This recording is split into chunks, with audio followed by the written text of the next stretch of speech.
Good afternoon, everybody, and welcome to the third in the series of the lectures in honour of Dr. Joan MacCormack.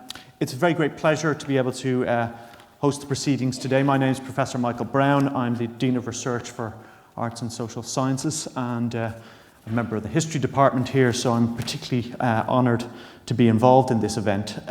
It's a great pleasure also to be able to introduce in the first instance, Professor Murray Pittock, who's the Bradley Professor of Literature at the University of Glasgow, but is really here to say a few words on behalf of his mother, who we're honouring today. So I'll turn over the stage to Murray. Thanks very much. Cheers. Thanks, Michael. I guess that quite a lot of people who are in attendance today know why they're here, but since it's 23 years since Joan retired, I thought I should perhaps say a few words. Apart from 6 months as a temporary lecturer during her PhD, Joan spent her entire 31-year academic career here, and she is remembered, of course, as an inspirational teacher. She had a number of very prominent students, and I'm sure that I miss out many when I just mention Lady Elizabeth Cruikshank, the chair of the Association for Women Solicitors, Jim Naughtie, Liz Duffy, the head of the Galileo project, Rosemary Ashton, who is Crane Professor at UCL, David Norbrook, Merton Professor at Oxford, and Graham Kai, CBE, who is former Vice Principal of Glasgow University and Vice President of the Royal Society of Edinburgh. Joan was passionate about interdisciplinarity. She started interdisciplinary seminars here in the 1970s. She was very engaged with the notion of period rather than field, and it was that vision that carried her forward to be a leading light in the development of cultural history and to become Director of Cultural History here and Director of the Thomas Reid Institute, which was the inhabitant of Humanity Manse before it became the Research Institute for Irish and Scottish Studies. Among her friends are those who visited that institute were Sir Jack Goody, Mary Douglas and Peter Burke. Her commitment towards breaking down the boundaries between disciplines not only created a new program here and safeguarded posts at a time of great difficulty in the university in the 1980s, but also engaged her with some of the leading lights of cultural history, Europe and worldwide, to celebrate that legacy and the marriage of disciplines, which was absolutely central to her thinking, that we honour her with these series of lectures. And I will hand back now to Professor Brown to say a few words about this year's third MacCormack lecturer, Professor Jane Ohlmeyer. Professor Brown. Thanks, Murray. Well, it gives me enormous pleasure to be able to introduce the latest speaker in this series, the Erasmus Smith Professor of Modern History at Trinity College, Dublin, Professor Jane Ohlmeyer. Professor Ohlmeyer is Director of the Trinity Long Room Hub, Trinity's Research Institute for Advanced Studies in the Arts and Humanities, and she's been Trinity's first Vice President for Global Relations. Since September 2015, she's also served as the Chair of the Irish Research Council, an agency that funds frontier research across some 70 disciplines, so I think we've captured interdisciplinarity there. An active servant of the historical discipline, she is also a member of the Irish Manuscripts Commission of the National Archives Advisory Council and is a member of the Royal Irish Academy, where she has chaired the recent Brexit task force. She is also a one-time head of the History Department here in Aberdeen, as well as in 2000 becoming the first chair of Irish history at this institution. A passionate teacher and an internationally established scholar of early modern Irish history, Professor Ohlmeyer is the author and editor of numerous books, including her landmark study, Making Ireland English, The Aristocracy in 17th Century Ireland, which was published by Yale University Press in 2012. Most recently, she has edited the early modern volume of the remarkable Cambridge History of Ireland of 2018, which I just heard has sold out, so you'll only be able to get your Kindle copies. Throughout her career, her work has been characterised by her ability to embed Irish historical subjects into their international context. She has been instrumental in recasting the War of the Three Kingdoms as a War of Five Kingdoms, taking into account the influence of France and Spain on the conflict that spanned Ireland, England, and Scotland in the 1640s. She's made significant contributions to thinking about the history of the Anglophone world and in the Atlantic world, citing historical development in the context of the British widening empire. And more recently, she has extended her vision to include the complex weave of conversations and arguments that link Irish development to that of India. And it's that theme she's going to speak to today, as I invite Professor Jane Ohlmeyer to the podium to speak to the title, India and Ireland, Connected Imperial Pasts. Thanks very much indeed, Jane. Michael. Thanks ever so much. Thank you. Good afternoon, ladies and gentlemen, friends and colleagues. It's absolutely fabulous to be here on such a gorgeous, gorgeous day. I came to Aberdeen in the 1990s, and I know how precious these beautiful days are. But it was such just so wonderful to wander around. So I'm very, very grateful to Murray and, of course, Professor MacCormack for this invitation, and to Michael for this wonderful introduction.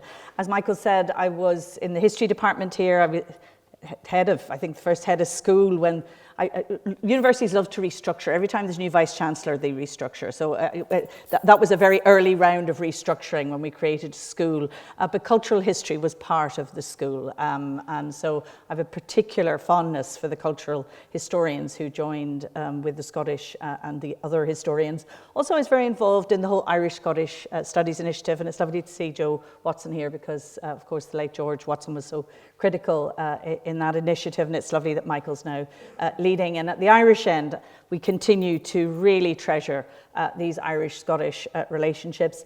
And the other thing I was absolutely thrilled to see was your new library, the Sir Duncan Rice Library. I haven't been here in a while, and my God, you can see it from outer space. It's the most amazing. Duncan had asked me to develop a concept for the library. This was in the very, very early stages, so absolutely thrilled to see it. It really is. Before I get to India, I also just want to reiterate what Michael and Murray have said. Joan was an incredibly generous woman, and certainly she accorded me such a warm welcome when I arrived here in Aberdeen. I'd been in New Haven at Yale, and I think what she did in terms of establishing, I think it was the first department of cultural history anywhere in these islands, was an enormous achievement. And did everything possible she could to break down the boundaries between disciplines. And actually, I have taken that through my career in terms of what we're doing in the Trinity Long Room Hub, which is our research institute in the arts and humanities, but also then as chair of the Irish Research Council. So Joan certainly lives on in the work that I do, and I know many others in the room. So the sun is shining. Now we're going to imagine we're in India. So I'm going to take you, it's about 8,000 miles away for about 45 minutes or so. But actually, to begin with, we're going to go over to Ireland because actually India has come to Ireland. In June 2019, Leo Varadkar, who is the son of an Indian doctor, Ashok Varadkar, who's from Bombay or Mumbai, became the Taoiseach, or the Prime Minister of Ireland. Now this signaled such an important moment in Ireland's development, because here we have a man of Indian origin who is openly gay, becoming our first Prime Minister. It really was a very important statement on behalf of the country. We're hugely proud in Trinity because he's the first time Trinity has ever had a Prime Minister or a Taoiseach, and he's proving himself to be a very effective leader on the world stage in the context of the Brexit negotiations. But it was, of course, also he who has done so much to repeal the Eighth Amendment. And given the day that's in it, I can't not mention the referendum, because there's also a very poignant Indian connection here. I don't know if you remember, but this woman, Savita Halapanava, She died because the Galway University Hospital refused to give her an abortion, even though she and her husband had requested it on multiple occasions. And actually, her death then triggered this push for the repeal of the Eighth Amendment. And by repealing the Eighth Amendment, which it looks as if Ireland has done, the exit polls this morning were showing a huge turnout, but it looks as if we're well on our way. And Michael and I have been following the results, so I think I can safely say Ireland has finally done it and now cleared the way for basically a political solution to this rather than a constitutional one, and abortion will now become legal. But it's the way that Savita has really touched the hearts of so many people in this debate and in the referendum discussions, which have been extremely emotional and extremely difficult. But as I say, I think it's a hugely important moment for Ireland. And just as Leo Varadkar has brought India to Ireland, so did Savita Halappanavar. I'm going to, though, look over the rest of this lecture at the very broad, take a very broad chronological sweep as we look at Ireland's relationship with India. And there are three things that I'm going to do here. The first thing is I want to look at Ireland as a laboratory for empire. Ireland was, of course, England's first colony, and it's a very, very important colonial reference point as the English and then the British colonise India. The second thing I want to do is look at the Irish as servants of empire and agents of imperialism. And of course, when it comes to the Irish, the Scots are terribly important here as well. And shamefully, I'm not going to say anything about Scotland because a man called Andrew McKillop, who I believe was formerly of this parish actually, he really is the expert on Scotland and India, especially in this early period. And you simply need to read his wonderful work. But there is a very interesting parallel story between Scotland, Ireland as servants and agents of imperialism. However, the Scots were never subversives within the empire the way the Irish were. And that'll be the third part of my talk. We'll look at the Irish really as teaching the Indians their ABC of freedom fighting. But if we begin then in the early modern period, Ireland was England's first colony. Yet if Ireland was colonial, it was also imperial. So the Irish were, if you want, both victims of imperialism as well as aggressive perpetrators of it. And this is something that contemporaries recognized. Probably the most significant for our purposes today is, of course, Rudyard Kipling, the unofficial bard of empire. He constantly compared Ireland and India. The loyal Irish soldier Terence Mulvaney and his Irish regiment, the Mavericks, feature in Kipling's stories from the 1880s as the Irish Home Rule movement gathered momentum and the Indian National Congress was formed. And of course, the hero of Kipling's last and most influential imperial novel, Kim, is an orphaned wild boy, Kim, the son of an Irish sergeant, Kimball O'Hara. And for me, this a brief quote sums it up. There is a white boy by the barracks waiting under a tree who is not a white boy. Now, here, what Kim is doing is a metaphor for that hybrid position that Ireland, youthful Ireland, held within the British Empire. And he occupies this role that moves easily between colonizer and colonized, passing as Indian, yet also spying for the Raj. Other contemporaries were very aware of this colonial and imperial hybridity. A couple of examples here: Edmund Burke, Karl Marx, Frederick Engels, John Stuart Mill, constantly drawing parallels. For example, Mill, who worked in the East India Company, wrote in 1868 that those Englishmen who know something of India are even now those who understand Ireland best. Let me say a few words about colonial Ireland, because if we're going to understand colonial Bombay and colonial India, it's very important that you have some sense of colonial Ireland. Basically, from the early decades of the 16th century, Ireland, with its very large Catholic population, represented a potential security threat to Protestant England. And this meant that Ireland had to be conquered, it had to be secured from internal insurrection and external invasion, especially from the Spaniards and later the French. But it also had to be colonized and civilized. And every time I use that word civilized, I'm putting inverted commas around it. Central to that civilizing agenda was, of course, Anglicization, i.e. the promotion of the English language, the widespread use of English architecture, agricultural practices, culture, law, land tenures, systems of governance, and of course the Protestant religion.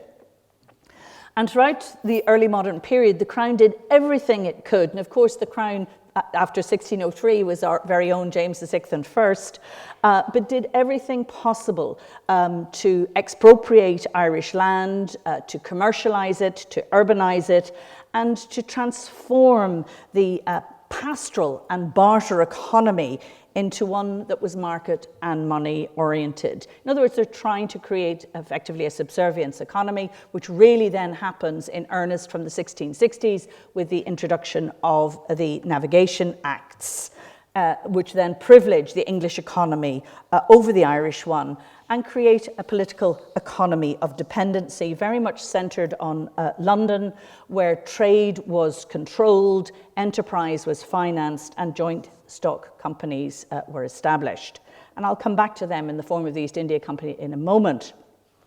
However, I just want to draw a very quick parallel here with those historians who were working on 19th century India, because of course this story of Anglicization is the meat and potatoes of 19th century India, and especially of the likes of Macaulay.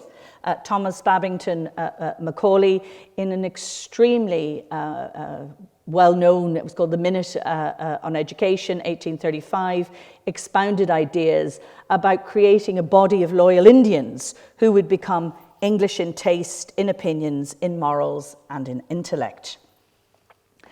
Now, the very fact that early modern Ireland was so different from the norms of lowland England and indeed lowland Scotland promoted scorn amongst Englishmen. They were the mere Irish. They're regarded as filthy, rude, barbaric, savage beasts, and in desperate need of civilization. And obviously what we're seeing here are very ethnocentric attitudes towards the Irish. These don't change over time, and if we look at some of the later representations, we can see that they came to characterize British attitudes, not just towards the Irish, but towards native indigenous peoples across the empire. Now, this dehumanization helped to justify British imperialism, something that Irish nationalists later drew attention to, and especially somebody called Eamon de Valera. He gave a very well-known speech in New York in February 1920, and Eamon de Valera was the founding father, basically, of the Irish Republic. In that speech, he reminded his audience that, and again, it's a long quote, but I'll read it out. The people of India, we are told by the British apologists, are backward and ignorant, lazy and unable to rule themselves. They have made exactly the same pretense about Ireland at other times. The Indians are mere Asiatics, we are told. We were the mere Irish. Now, not everybody would sign up to this particular interpretation. Others would argue that parliamentary union in 1800, 1801 actually provided the Irish with unprecedented access to imperial opportunities, administrative and or economic integration.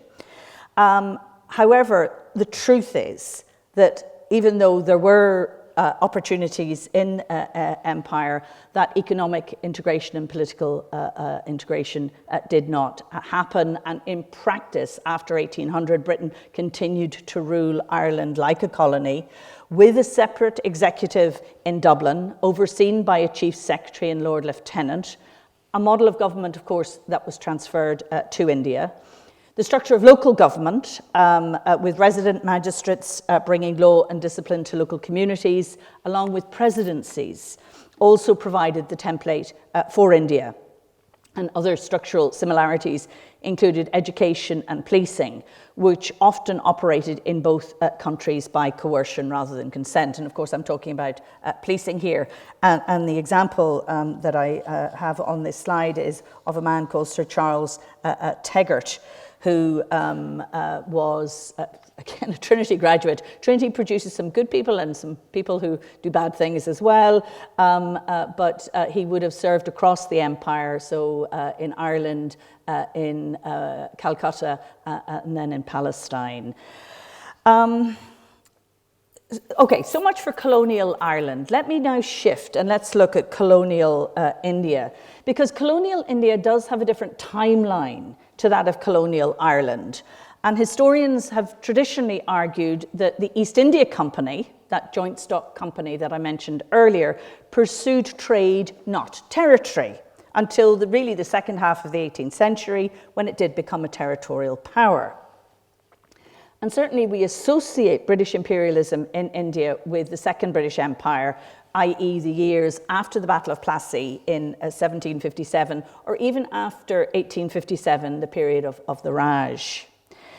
I'm going to try and complicate that, and I've just an article coming out in Past and Present, when I actually try and, as I say, complicate this periodization by arguing that even though there's no grand imperial design for early modern India, the language of plantation and planters, colonization and colony is repeatedly used in the context of the Bombay colony. Now, I don't know how much you know about the history of Bombay, but basically it was ruled by the Portuguese for 125 years until the Portuguese handed it over to Charles II, the grandson of James VI and I, when he married the Catholic Portuguese princess Catherine of Braganza. As part of the marriage treaty, Charles said there had to be religious toleration in Bombay, but he also established his absolute sovereignty over Bombay. And without wishing to downplay the significance of places like Madras or later Calcutta, the nature of sovereignty in Bombay was unique. Because Madras was leased from a southern Indian prince, whereas Bombay was owned by the crown and then leased to the East India Company through a royal letter patent. Now, of course, when the East India Company got Bombay, it was happy days. They get Bombay from Charles II in 1669, and from the outset, they set out to make Bombay an English colony. And the man who is instrumental in doing that is a man called Gerald Ainger. And in fact, Ainger was of English provenance, but he was third generation in terms of born in Ireland. And he's very much the founding father of Bombay. And I am arguing in other work, which I don't have time to go into now, that he treats Bombay as a colony, just as his grandparents have been colonizing Ireland in the early decades of the 17th century. And in this sense, Ireland is very much a laboratory for empire. What you see in front of you, we've no image of Ainger, but this is an incredible Indo-Islamic tomb in Surat. So he was based in Bombay and Surat, which is in Gujarat. Then from the 1670s, we see the Irish playing a key role in transferring and adapting systems of knowledge and practice from Ireland's, if you want, laboratory of colonial science to India.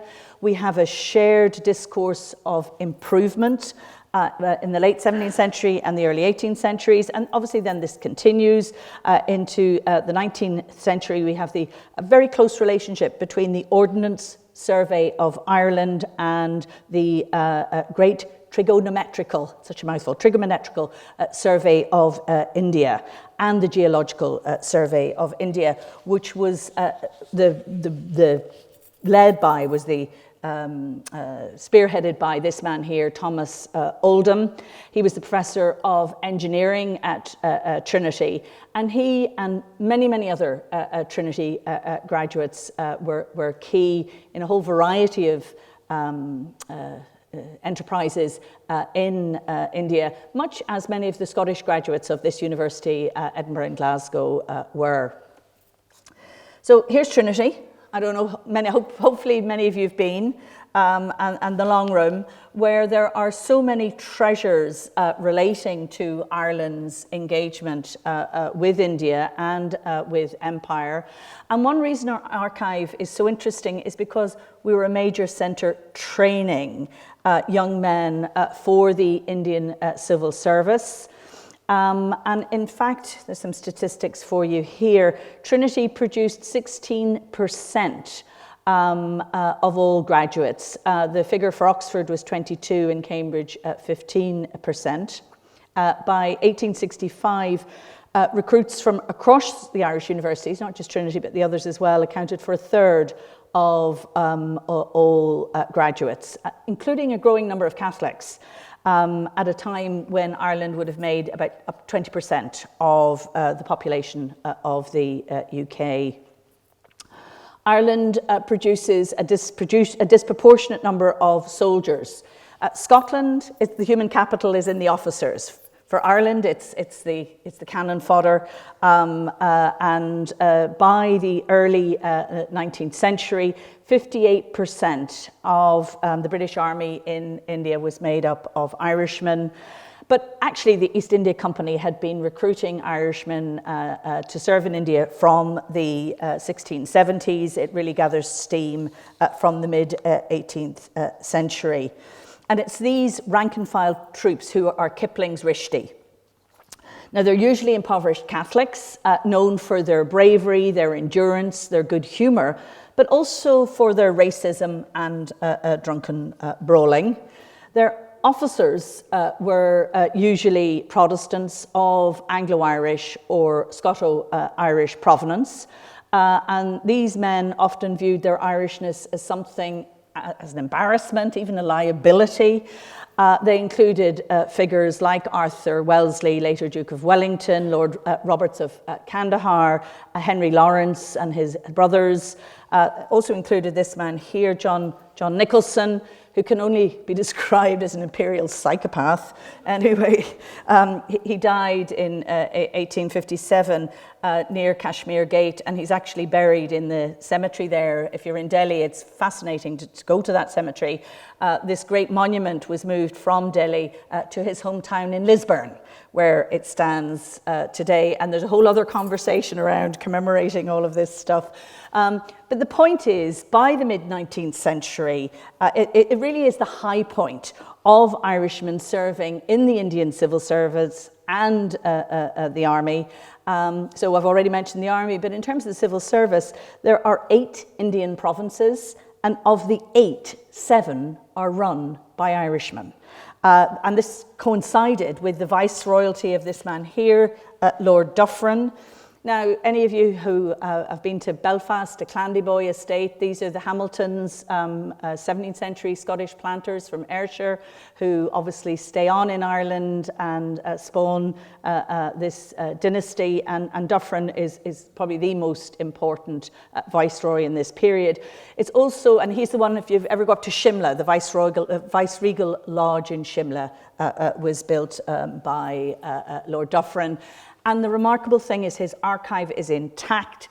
800,000 items are in Prony, the Public Record Office of Northern Ireland. Another 200,000 items are still in the house. So you're dealing with the most incredible archive. Dufferin was a Liberal, but Gladstone's call for Home Rule and the Irish Land Acts had alienated him and caused him to regard with great suspicion the foundation in 1885 of the Indian National Congress, which he referred to the Indian Home Rule movement. So Dufferin looked at India through the prism of Ireland. It's important to note, though, it was 1914 before Annie Besant, whom I'll return to in a moment, actually established the All India Home Rule League. But Indian nationalists were looking on very, very closely at what was happening in Ireland in terms of Home Rule, but also the Land League, and obviously Parnell, Charles Stuart Parnell, the uncrowned King of Ireland, was somebody they really monitored very, very closely. And likewise, he was monitoring what was going on in India. But it was also true of Michael Davitt, and Ghandi later attributed the origin of his own mass movement of peaceful resistance in India to the Irish Land League, which to him served as the model of agrarian disturbance, and of course led by Michael Davitt, who during the 1880s and 1890s had pioneered very peaceful methods of agitation and passive resistance, including the use of boycott strikes, and of course Ghandi then used those with great effect in India. In London, Davitt found common cause with Naoroji, who was originally from Bombay and had played a very key role in the founding of the Indian National Congress before moving to London. And Davitt even suggested to Parnell that Naoroji should stand for an Irish seat. But actually, when Naoroji became the first Asian MP to be elected to the Westminster Parliament, it was for a London constituency, not an Irish one. Naoroji in 1901 published Poverty and Un-British Rule. This very influential book on the drain of wealth from India to England through colonial rule. And of course, it immediately resonated with the Irish. The Irish feminist and ardent nationalist Maud Gonne cited Naoroji's work and speeches, suggesting that all Mr. Naoroji says of India applies equally to Ireland, and the wealth of India was scientifically drained to England as the wealth of Ireland has been drained. She was very critical of Queen Victoria, who she branded as the famine queen, and she went on to say that the government creates a chronic state of famine by steadily exhausting the resources of her colonies to make them pay for the cost of empire. It is better to die fighting than starving.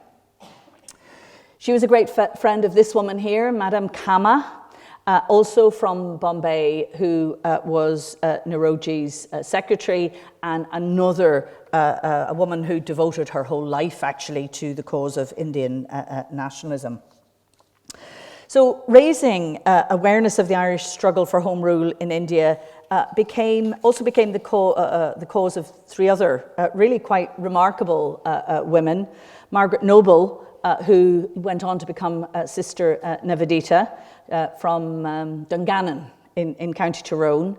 And then we have Annie Besant, the Theosophist, whom I mentioned already, who founded the All India Home Rule League, and Margaret then Cousins, who was a great friend of W.B. Yeats and Rabindranath Tagore's.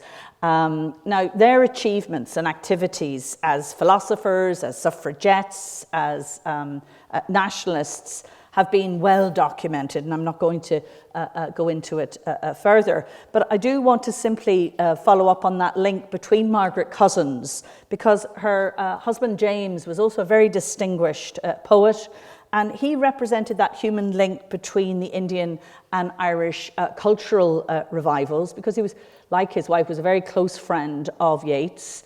As many of you, of course, will know, Yeats made an enormous contribution to Irish cultural nationalism and was fascinated by Indian mysticism. But he also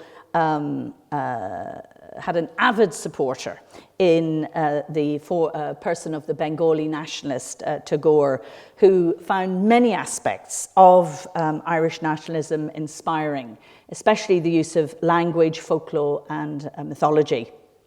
Anyway, Orientalism met Celticism in 1912 when Tagore and Yeats met in London.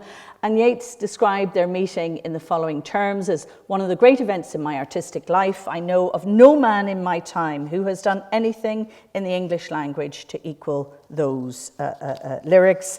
And what he was referring to was, of course, Gitanjali, which went on to win the Nobel Prize in 1913. And in fact, Yeats wrote the preface to it.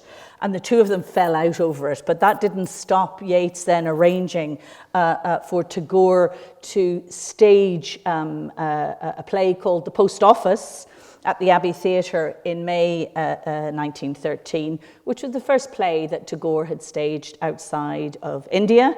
But the play was also a benefit performance for St Enda's College, which was the Dublin secondary school founded by a man called Patrick Pearse. So it's just wonderful the way everything sort of interconnects. And of course, it was Patrick Pearse who 3 years later led the Easter Rising of 1916 and issued a proclamation declaring an Irish Republic.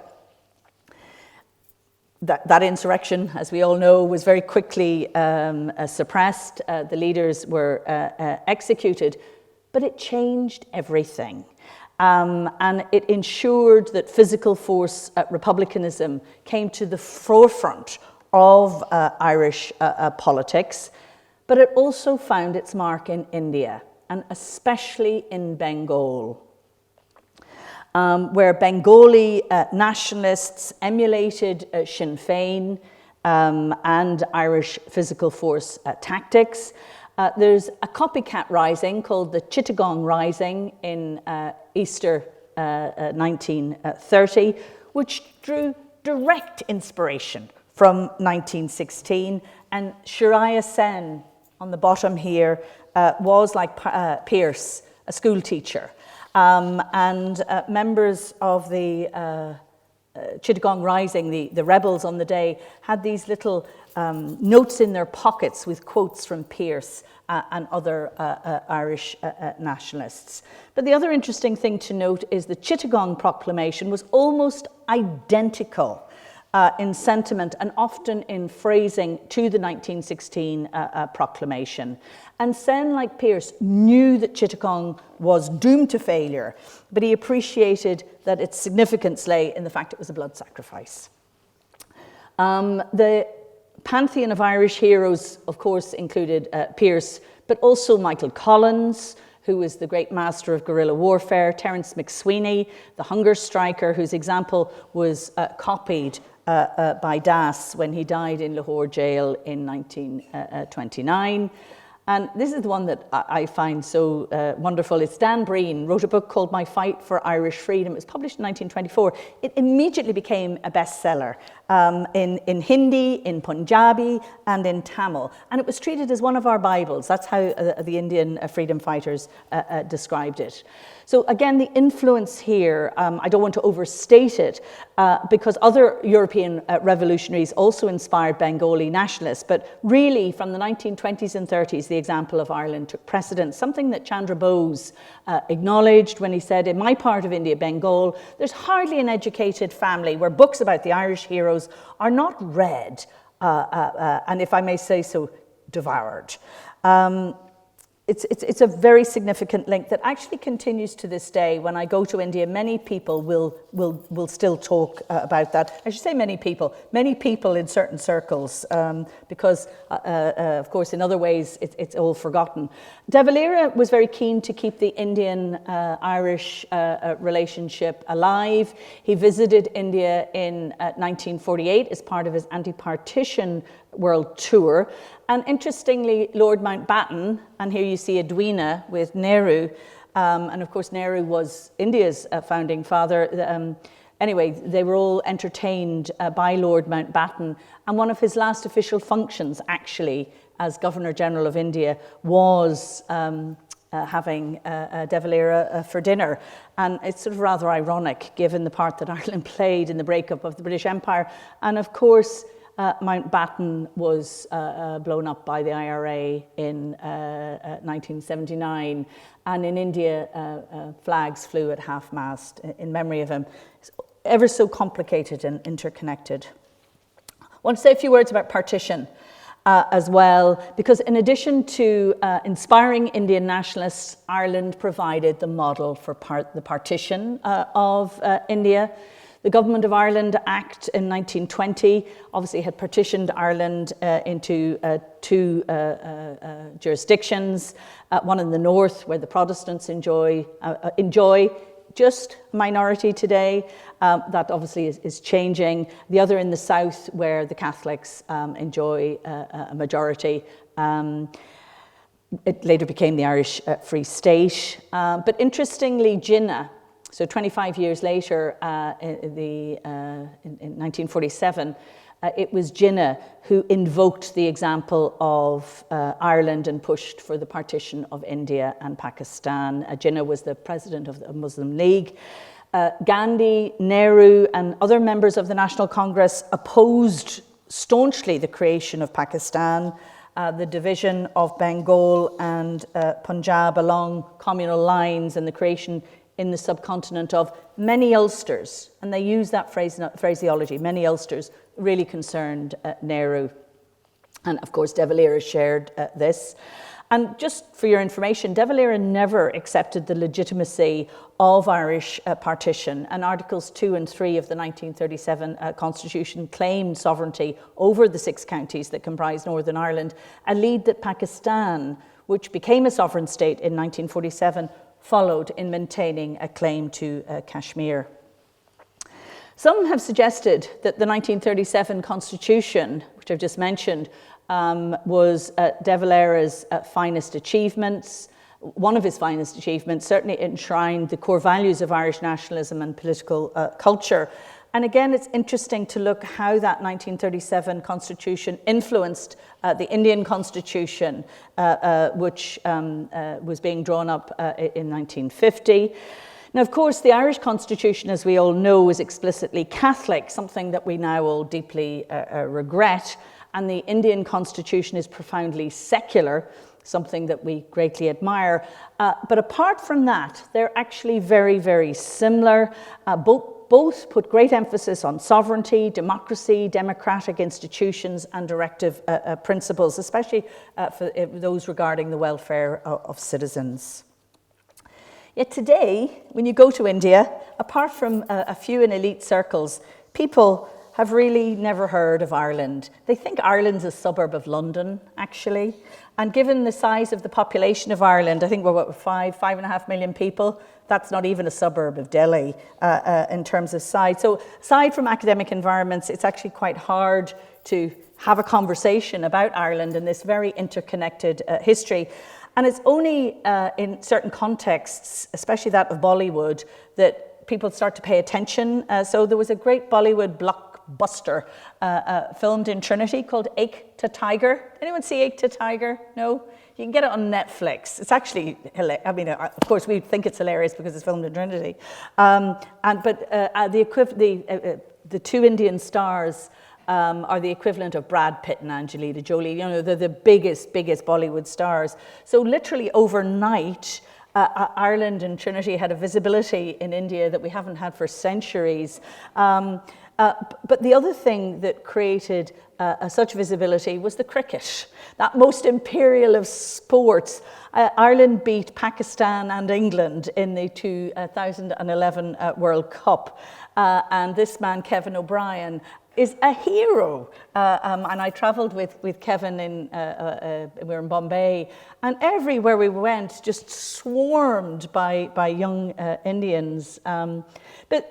And cricket, that most imperial of sports, but it takes us back to empire, because it's actually the British Empire that brought Ireland and India together. And since independence, both nations have remained on good terms, but we really have gone our separate ways, except at moments like today and yesterday, when Savita Halapanava's image is just at the forefront of all of our minds. Education is another area where we have seen some very meaningful links persisting well beyond independence. Obviously, the Irish nuns and priests were very significant in an Indian context. And when I go to India, the number of people who've been educated by Christian brothers and Loreto nuns is really quite striking.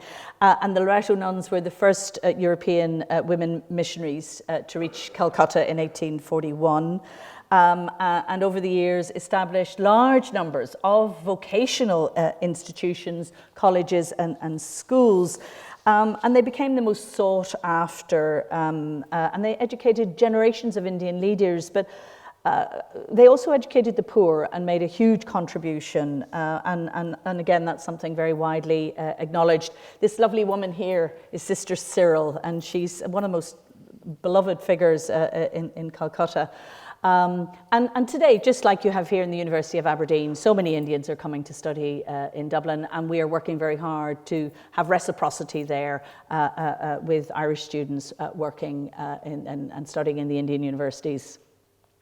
Alongside these human legacies are the physical ones.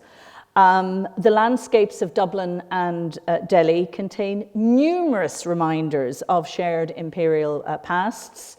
Sir Edwin Lutyens' New Delhi, absolutely incredible, completed in 1931. And the much less grand, but nevertheless impressive government buildings in Merrion Square, completed in 1922, are monumental reminders of empire. And the very fact that the British were building these so close to the eve of independence shows that they didn't think they were going anywhere.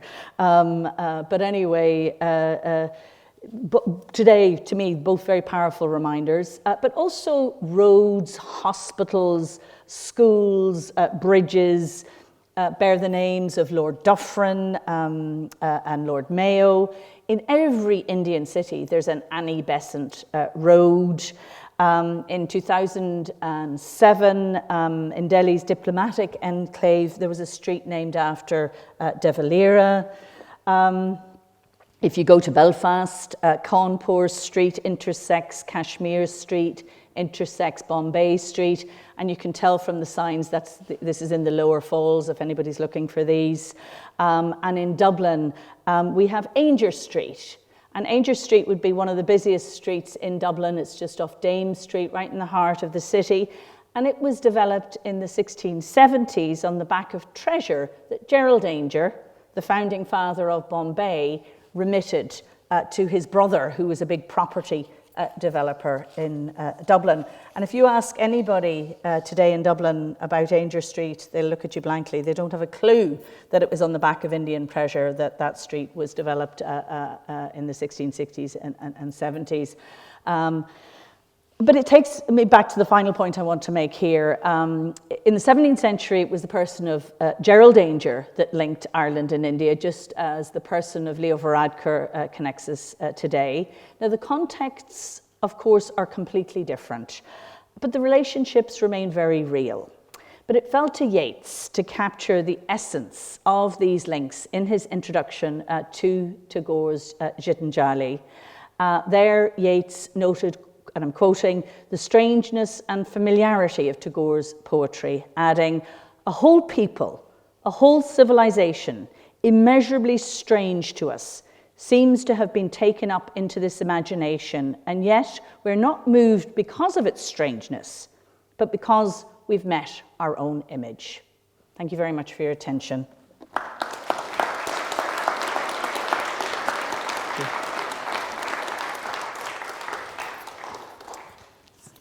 Very much indeed. Do you want to sit down? I'm happy to do whatever you want. That's up to yourself. Whatever. Okay, well, thank you very much indeed, Jane, for what I thought was a sparkling overview of the kind of transnational, indeed transoceanic conversation that's taken place across the centuries between Ireland and India. We do have some time, a few minutes for questions before, as I understand it, you're going to be let out into the front foyer for a reception, where, of course, conversation can continue. But I'd be grateful if somebody would like to open up a conversation. Yep, thank you very much, up the front. Just steering, first of all, thank you for such an insightful and wonderful talk. But steering away slightly from just this exact topic of Irish and Indianness history that's got a lot in common. But on the same note, what's your opinion on this call that's being made these days by some segments led by, say, Shashi Tharoor, asking for compensation or at least an apology? And I don't know on the Irish front if that's being asked, but recently Shashi Tharoor has been quite vocal, saying that there should be at least talk of compensation or at least an apology. Can you give us your opinion, please? Do you know that is off the topic in the sense that we're not hearing that in the context of Ireland. Obviously, it's very much aimed at the British government rather than the Irish government, is my understanding of it. Yes, of course. And what I have noticed is when I'm in India, the fact that I'm Irish makes it actually an awful lot easier to do this sort of history. There is a hostility in the Indian universities sometimes to, if you want, colonialism of the mind, what is perceived to be colonialism of the mind through the universities. I think that we always have to look at something in context, and we always have to be very careful to look at things in context. But there is no doubt in my mind that what happened in Ireland, and Ireland could be saying to Britain as well, what about apologising for the famine? What about apologising for, we could just list out one moment after another. For me, that's actually not going to help. It's about bowing to the past. You don't want to deny it, but we also have to move forward. But there is absolutely no doubt that India was a country that in the 17th century clothed the world. It was extraordinary, very, very important. I can't remember the GDP figures off the top of my head, but it was an extraordinary vibrant economy that was turned into a subservient economy.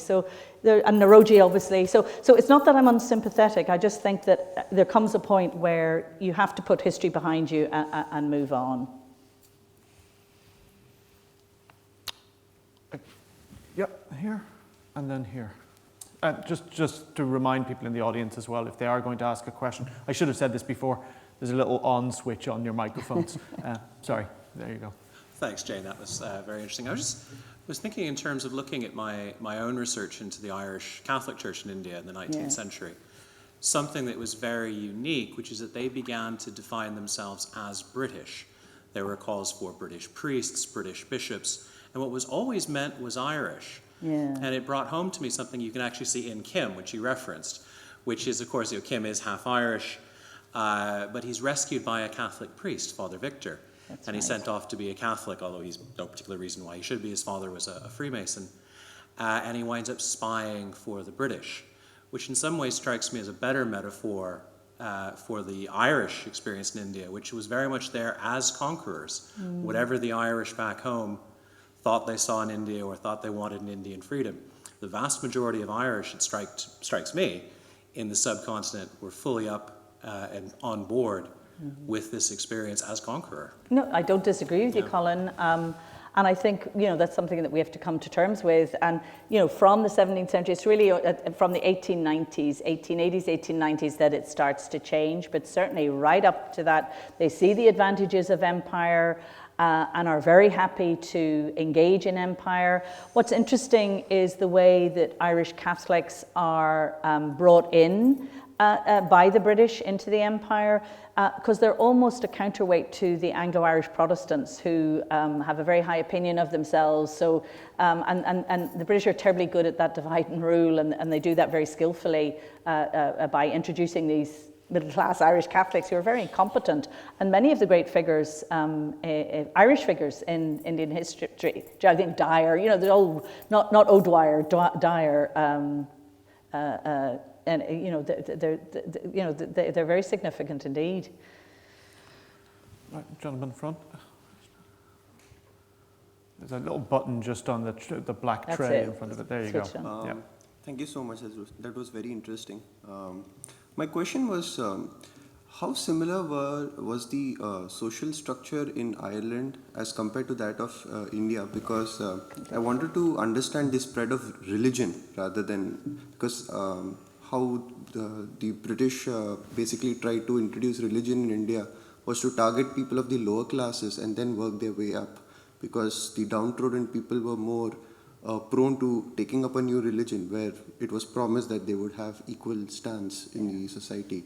Was a similar approach taken? Do you know, that's such a broad question, and it depends when you look, but you have to recognize, of course, that the social, very, very different. So very different geographically in terms of size, but also socially and culturally, religiously, linguistically. You're dealing with a much more complicated situation in India than you are in Ireland. But say at the beginning of the period, what my friend Ainger or the East India Company is doing, they don't actually care about religion. There's no real attempt to proselytize. Now, if somebody, a local Hindu or Muslim, or they're very work closely with the Parsis as well, especially in Bombay, wants to convert to Christianity and to Protestantism, they're delighted.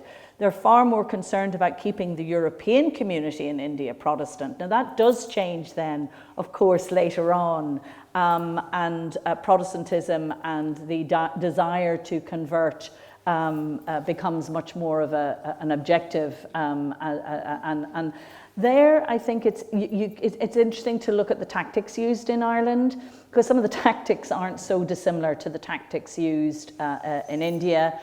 With the elite, it's things like wardship. So in other words, you'll bring the young son of a leading political figure or social figure, educate him as a Christian in the hope that he will go back then and secure his followers to Christianity, or you focus on the lower. So in Ireland you will get that as well. But it's complicated, and it depends where you look. The other thing is, of course, the scale of India is so vast, and the truth is, even at the height of the Raj, the British penetration of India, it's a relatively, it's a large area, but it's still not the whole subcontinent. Well, we happen to have come right up on time, so I just really falls to me now to offer thanks once again for a remarkable and fascinating lecture. You've taken us from Dublin all the way to Delhi, back from Bombay through to Belfast. I think it's one of the things that's really struck me listening, as with much of your work, is the ways in which, by situating the story of colony and nationhood in Ireland in this much broader global context, we're constantly reminded of the fact that what we think are specific aspects of our societies are quite often something that we can find strong parallels with the experience that happens elsewhere. It's a kind of enriching mode of work, the kind of comparative study that you've made a signature of your work to date, and we're delighted to be able to have had an insight into the work that is currently underway on this rich parallel between Ireland and India. So thanks once again for a wonderful lecture, and I merely ask the audience to thank you in the traditional fashion. Thank you, Michael. Thank you very much. Thank you.